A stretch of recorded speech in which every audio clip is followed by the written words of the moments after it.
this email? What does it mean? Communication is the imparting or exchanging of information or The news. single biggest problem in communication is the illusion that it has taken place. Conversation is the oral exchange of sentiments, observations, opinions, or ideas.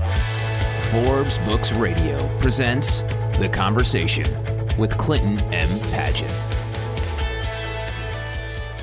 Today's guest is someone whose energy and message truly embody the spirit of leadership through connection. Brian Biro is known as America's breakthrough speaker, a former corporate VP of a major transportation company, and a U.S. swimming coach. There's a combination you don't see every day. Brian has spent decades helping leaders and teams unlock their full potential through energy, engagement, and encouragement. Over the past 35 years, he's delivered more than 2,000 presentations around the world to over 1 million participants. With degrees from Stanford University, welcome to the ACC, by the way, the Atlantic Coast Conference, and UCLA, Brian has appeared on Good Morning America and CNN. He delivered the opening main stage presentation at the prestigious National Speakers Association Influence event to 750 of the world's finest speakers. I was not invited. Brian was recently honored as one of the top 10 interactive keynote speakers in North America and one of the top 50 motivational speakers in the world. He's also the author of 16 books, including Beyond Success, There Are No Overachievers, and his latest Lessons from the Legends. Today, we're focusing on the book, The ROI of Kindness, which he told me was a baby book, but I like that. It was really good, which explores how kindness isn't just the right thing to do. It's also the smartest thing you can do for your team, your customers, and your bottom line. In a world that often equates success with speed and pressure, Brian reminds us that kindness is not a soft skill. It's a superpower. Brian, it's an honor to have you here today. Welcome to the conversation. Clint, it's a blessing to be with you. I'm excited to be with you, and you should get kudos for being able to do Brian Biro's bio that well without flubbing it up. I can't even do it. It's a good one. You've done a lot in a very short period of time, because I think you're only 37, right? And then you're getting big points right away. Something like that. So speaking of superpowers, I like to think of all of my guests as superheroes, and all superheroes have an origin story. So what's yours? How did you get from where you are today to where you were? I love that. Today? I think that everyone is a leader. So we're right in alignment on that. We're all self-leaders. We're CEOs of our own life. We all have our superpowers. My mentor was the greatest, and my friend that wrote the foreword to my first book was John Wooden, the greatest basketball coach of all time, men's basketball coach. And he often said, there are no overachievers. And I love that. What he's saying is we got more in us than we know. So I've always loved people. That's really been that's the central theme of my life. I believe that there are no overachievers. I believe that we have so much in us that life is about trying to find the way to bring it out, to rise to your potential. So I grew up in suburbia in Southern California. My dad was a LAPD. My mom worked as a receptionist at a pediatrician's office. I had the joy and privilege of going to Stanford University, which I still don't know how I got in, but somehow there's another Brian Biro who's really upset he never got in. But and like you, Clint, I had to pay my way through college, and so I coached and taught swimming. And when came to graduate, my buddies going to law school and business school and engineering school and med school, and I've been lucky enough to do pretty well at Stanford. But I realized what I loved was coaching, and what I had done in the summers. And so I started a little team in Southern California that over the next 8 years, that team was my life. And we became the largest private swimming team in the United States in those days and had a blast. My team was top 2 in the junior nationals 4 years in a row, top 6 at senior nationals. I won United States Swimming National Coaching Excellence Award. 44 of my kids earned full college rides, full college scholarships. Wow. But I had no life.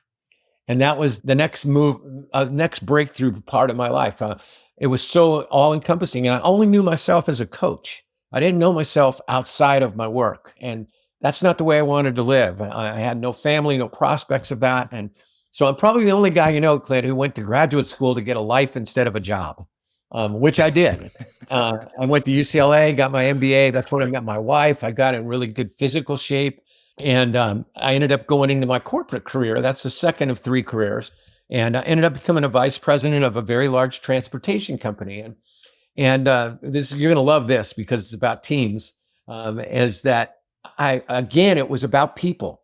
And in my corporate career as vice president, I was noticing that we had these terrible silos. We had operations that hated sales, sales hated operations. They both hated the home office a little bit more. And this made no sense to me because all my athletic background was how each person brought something different to the table, that if we could make us come together. They say like mind. I think it's better to have like hearts. Like mind means you don't want everybody to think just like you do. You want people who have different ideas, different vision, different passions. So I started doing team building as the vice president of this company all through North America. And we had a massive turnaround, an incredible turnaround, nearly going out of business as a long established company to being the best in our field. And it wasn't because of the marketplace. It was because we started functioning as a real team where operations would never hold a meeting without sales present. And everybody started catching each other doing things right and contributing rather than always looking for what could go wrong. So at the peak of this incredible turnaround, I said to my wife, we're doing great. Let's quit because I got to go do this. This is what I was meant to do. And so that was 36 years ago. And so that's how I got into doing what I do now with professional speaking, which I love. I do it for an unusual reason. Almost all speakers love to get the applause. They love to get and I love it too. But the reason I do it is because I feel like I'm fulfilling what I was put on earth to do. And all I need is to do that, to feel alive and vibrant. And then I'm actually contributing what I was here to contribute. And that's all I need. That's why I love it. And I can't, I'll keep doing it as long as I don't have to bring 4 people with me, one on each side and one in front and back to hold me up. So I'm going to keep it going for as long as I can. So that's the trajectory through those different key elements in life. One, to learn, I don't say life balance, but life rhythm. People get messed up with life balance. And the reason is there's 48 hours of stuff to do every day and there's 24 hours to do it in. And we're not going to have equal time. But we can find a rhythm, and the rhythm comes when you make new choices. And really, that's the concrete strength of what I do, is about helping people make great choices. That's amazing. And your second phase really resonates with me because I see the same thing about the silos. When I teach classes for big companies and there'll be 50 people in the room, all the engineers will sit together. There's a great book about it right there. Thank you. And there'll be a row, that's a column, there's nobody sitting in that row. And then there'll be another group of salespeople on the other side of the room, and they never intermingle. And it's because they don't speak the same language. They're uncomfortable speaking the other language. They don't really see the benefit, or they don't think the same way. So part of this is really getting people to work together as one cohesive unit, because if you're a for-profit company and if you're out there selling stuff that the engineers can't build, you're not going to make money. And if you're building things that salespeople can't sell, you're not making money. So absolutely, work together as a team. And when you start to recognize that salespeople don't want to do operations, they certainly don't want to do administration. Operations people are in operations because they don't want to do sales. So we're each doing the thing that where our strength is, and we want to put our arms around him and say, thank you for helping me do what I love to do so you can do what you love to do. And as long as we've got a common direction, those differences, people use the word differences to say as if that's a bad thing. Differences are resources when we put them together. Resources that really allow us to, I don't want a team of people who are just like me, because we'll only see the narrow bit that I see. I want people who have great strengths in the areas that I don't. And when we put those together, that's when we become superhuman.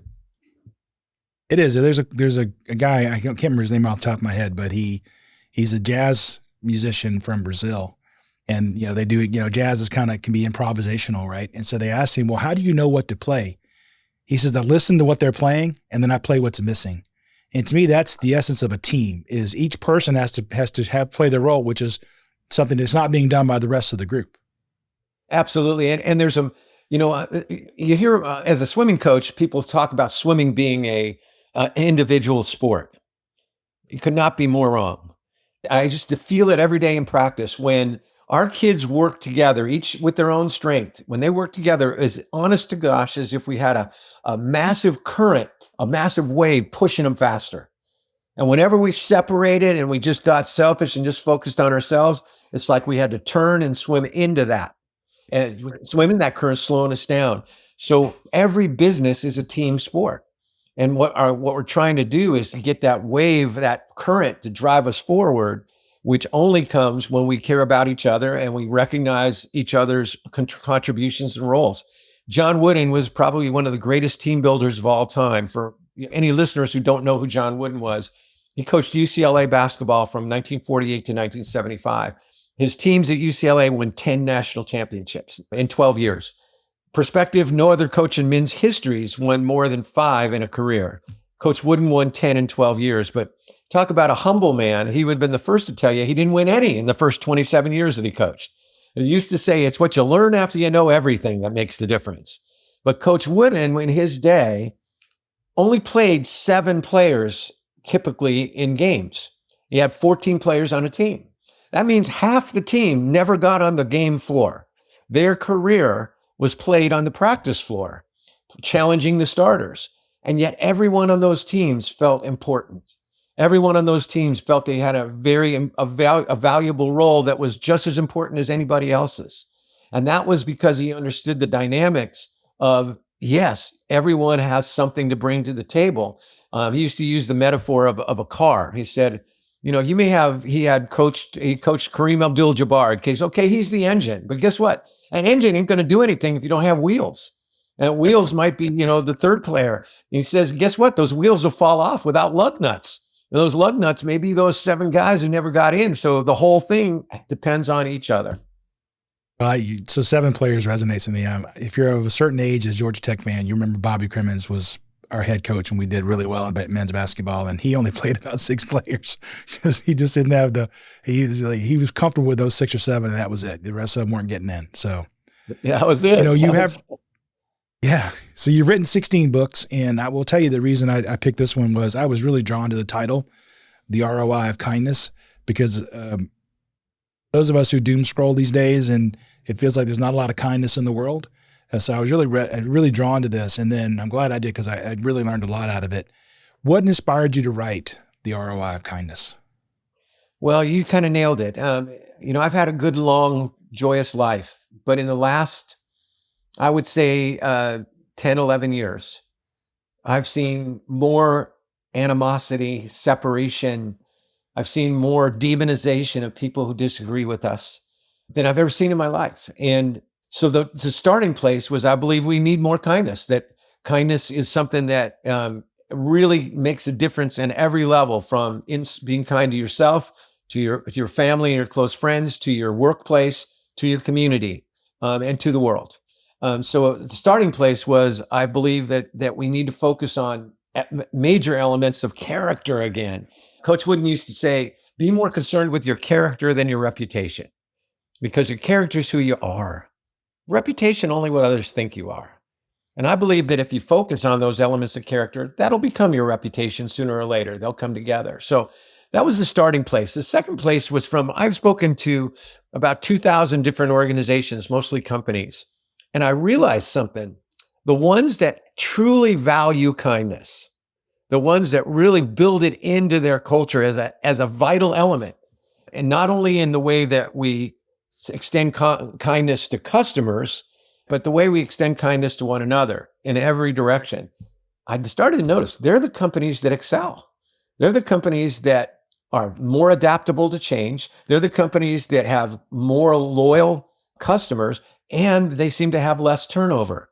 So that's what those 2 elements really drove me to write this book. Also, it's co-authored. My dear friend Mac Anderson is the co-author of the book. I actually wrote the book, but Mac was the one who designed those books. He had a company called Simple Truths that wrote several books of that kind of style.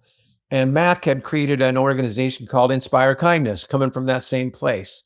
And we ended up getting together, say, let's get this book done. And so those were the driving forces. I had used it in my own career. I don't do a lot of consulting for organizations. I'm a professional speaker, but I did do a lot for a healthcare company called Kaiser Permanente, one of the biggest HMOs in the world.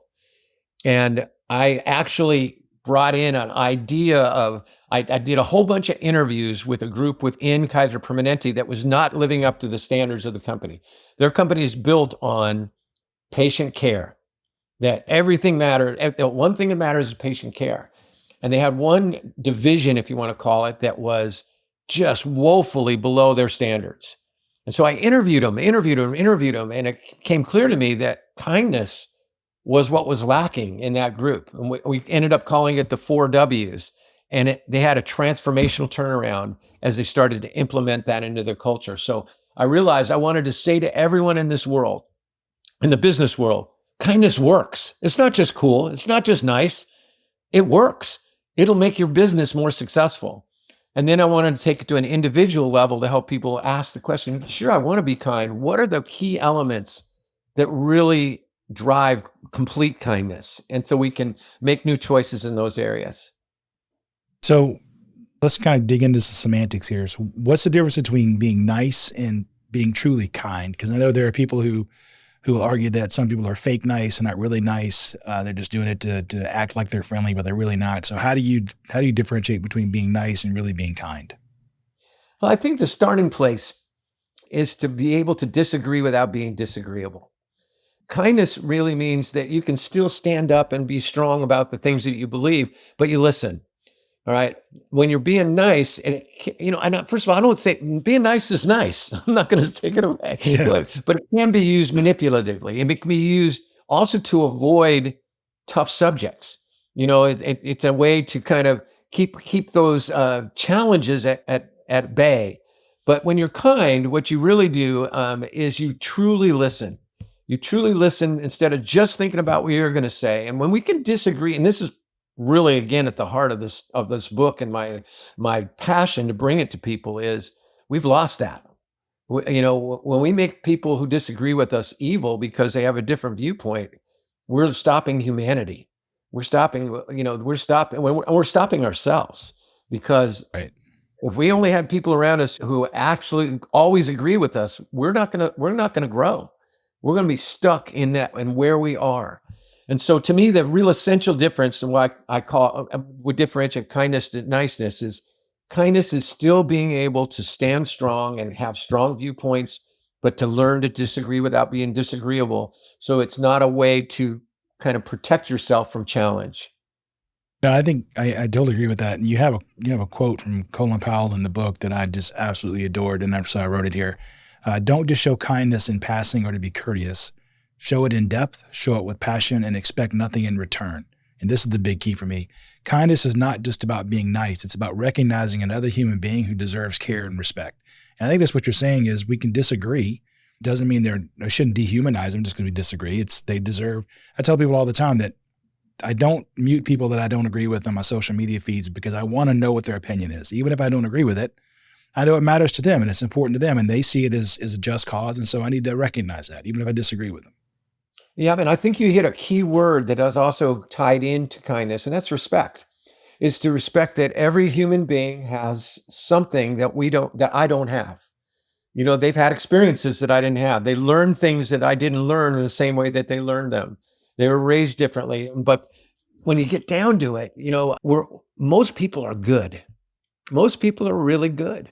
Most people want the same things. We want to be happy. We want to have our families have a better life than we did. We want to raise our children so that they can stand on their own 2 feet and live a great life. So that in itself, if we look for the things that we have in common, we develop a respect for people, a respect that says, I don't know more than you do. I may know things that you don't know, but you definitely know things that I don't know. What if we put that together? What if I learn from you and you learn from me? But it requires respect to actually generate kindness. I've been, I'm not the biggest social media guy, but recently there have been things that have popped up from the 60s and from Robert Kennedy, from John Kennedy, from Martin Luther King, and then from the 60s from Barry Goldwater. So completely opposite politically between the Kennedys and Barry Goldwater. And yet when they spoke about each other, they didn't demonize each other. They disagreed, but they held that respect. I thought one of the greatest things I've ever seen was, and I know this is going to create some. I'm not really. I don't want to get into politics, but I thought it was really neat that when John McCain passed away, that he wanted Joe Biden to do the eulogy. This is before Joe Biden was the president. They were political opposites, political foes on almost every single area, but they respected each other. as they respected, the Kennedys, who were all, again, different than John McCain. That's, and I saw John McCain when there was the debate with Barack Obama. Somebody came up and started to talk about he's Muslim, he's this or that, and John McCain said, wait a minute, he's an American, and he's a good American. He wants to do the best he can, even though they were completely political opponents. That requires a level of respect, and with respect, we're on much more on the path to finding some common ground and to building connection. Yeah, I saw something similar with McCain.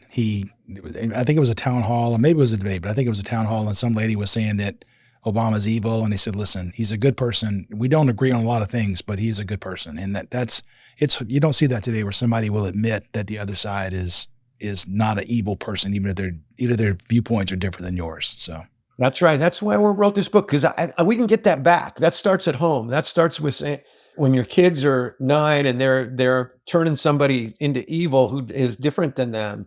We can stop that. We can talk about it. We can really, help them understand. And I think all of us. Here's a great example.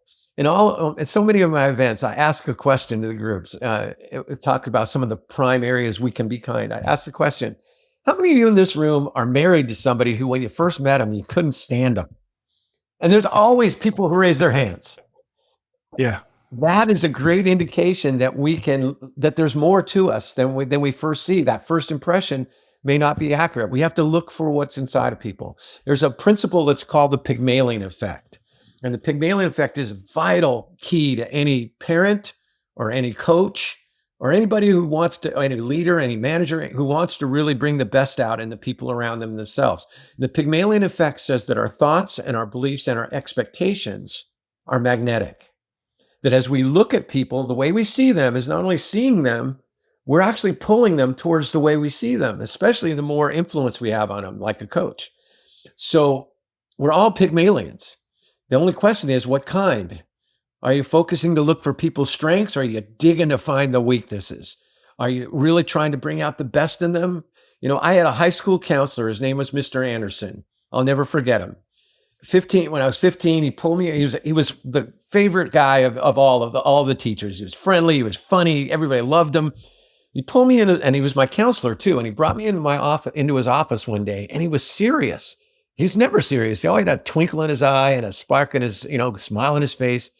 And he crossed his arms and he looked down at me and he said, Brian, a student like you only comes along once every 10 or 15 years. Now, Clint, I got to tell you, when he said it, it's real likely he meant it bad more than he meant it good. Because at that time, all I cared about was I wanted people to like me. I was trying to win a popularity contest. I was a class clown. I was waiting to pounce with an inappropriate remark to get a laugh out of the crowd. And I was doing okay, but I wasn't trying my best. I didn't want to seem smart or anything. But Mr. Anderson saw through that. And the next words he said were perhaps the most powerful Pygmalion words I ever heard from anybody who influenced my life. He looked at me and he said, Brian, there's something special in you. Stop wasting it. He said, every day is a gift, but you're the only one who can open it. And son, you're not opening any of them. He says, each day you have a full tank to start with. If by the end of the day, that tank is still full, you wasted that day. Live your life without being afraid to be who you are. And it was only what he said. It was the way he said it. There was that powerful Pygmalion effect. And here's the power of that we all have as parents, to really start with that respect and that kindness and looking for the best in people. Had he not said those words, I never would have gotten into Stanford. I never would have applied myself so hard. Stanford led me to coaching. Coaching led me in a roundabout way to my wife and my children. That led me to doing this work I love, to this podcast. So the whole trajectory we have can be in what I call the woo, which is the window of opportunity, which is every precious moment. We never know when we might have that opportunity to help our kids believe in themselves and also to believe that they can be kind and that kindness works. That's at the heart of kindness too, is being a truly positive Pygmalion. Now, when you think about this in a business context, there's this correlation that some of us draw that kindness is weakness. And obviously I disagree and you disagree. So Why do you think people confuse those two, where somebody who's kind is also weak? Well, I think a lot of it has to do with the hype and media and stuff that, we're supposed to be boastful and that humility, which is really a part of being kind, because with humility comes a hunger to learn, that it's weak, that it's not strong, that you can't be kind. Here's the key is people think that if you're overly kind or overly humble, that you can't be confident. Could not be further from the truth. You can be very humble and very confident, because being humble and being kind doesn't mean you think less of yourself. It means you think of yourself less. But the real reason why being kind and humble is so important is only those who are humble are lifelong learners. Meaning, only those who are humble would much rather make a mistake and learn from it because they believe they can than to pretend they're always right. And so to me, that's where it comes in, is this perpetuated by, someone in sport where he's sort of boastful, I'm the best.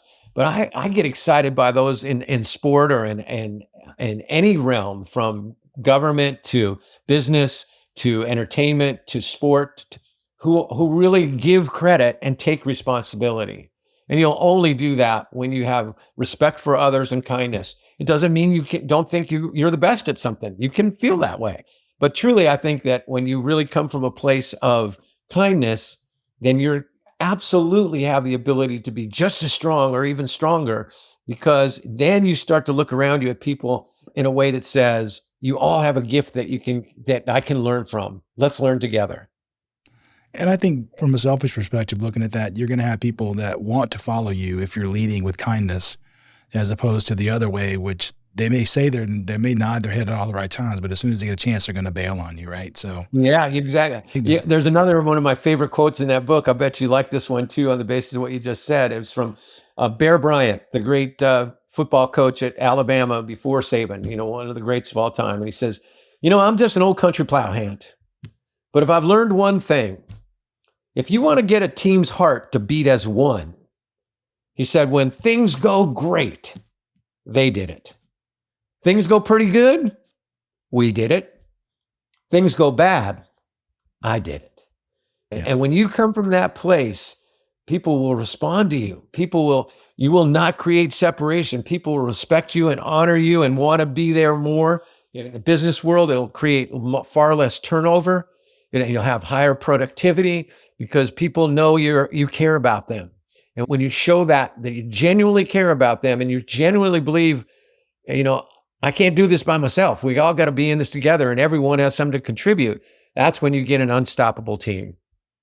Oh, for sure. And you're talking about, there's this mentality of I have to prove I'm the best. I don't make mistakes. Everything I do is right. We open this podcast every week with the George Bernard Shaw quote that says the single biggest problem with communication is the illusion that it has taken place. And the first chapter of your book is very similar. It says the greatest obstacle to discovering the truth is to believe you already know it. So if you think you already know everything, then of course I can't help you. That's exactly right. And when you come from that place, again, one of the great quotes, and whoever comes from, I don't know, because I've heard it attributed to Harry Truman. I've heard it attributed to Coach Wooden. It says, it's amazing what's accomplished when nobody cares who gets the credit. And I say that credit is something you give, responsibility is something you take. And when you come from that place, it's a kindness. It's a way that makes people feel they really genuinely care about me. And when we feel that, there's a reciprocation. We want to give back. We want to give that kindness right back to them. And suddenly we start an upward spiral. It's awesome. You by the way, that quote, I've actually seen that when I was at Coca-Cola back in the day when I was an employee in the rotunda. That was written actually on the wall. It's something like there's no limit to how high you can go as long as you don't care who gets the credit. So, awesome. That's kind of the deal. Now, you said that the future success of an organization really depends on its kindness. And, there were some statistics in the book that kind of back that up. What does an ROI look like when you're talking about kindness inside of an organization? Well, first of all, companies are measuring their results. So let's talk about that, a specific example, a Kaiser Permanente example I gave you. Kaiser Permanente actually turned around the entire organization. When I was a kid growing up in Southern California, which was where Kaiser started, they were a laughingstock. people used to say, you go into Kaiser, but you don't come out. Not a good reputation in the No, healthcare definitely world. not. Over the last 15, 20 years, they're one of the highest rated healthcare companies of all. And the turnaround wasn't about who else they hired. It wasn't else about, better quality medicines. It was patient care, which they extended. The patient is not just the person receiving treatment, it's their family. Because sometimes the patient is more concerned about the worries and the stress on the family than they are about their own ailments. So they measure that very, very carefully. They go to a great extent to try to get as accurate a measurement of the way that their patients feel they are cared for. So when I went to, this was actually kind of interesting because it was mother-child healthcare, the part of the organization that was falling behind, which always struck me funny because that's like the one happy place most of the time in a hospital is that, we're having a new baby. But they at Kaiser Permanente, you had to be at least 85th percentile in their measurement system to be up to standard. And when I walked into this group that was struggling, they were in the 50s. And that's just remarkably below their standards. So as I said, the first step, and this is a great step in delivering kindness as a leader, and if you want to build the ROI to rise up, ask more than tell. All right. So the first thing I did wasn't to say, here's what we need to do, because I didn't really know. I had to listen to them.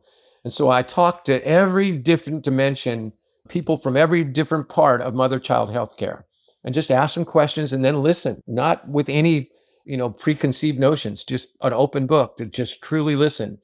And what I found out was that, as I said, kindness was missing in specific areas. And I came up with this thing called the 4 W's. And the 4 W's, the first is called warmth.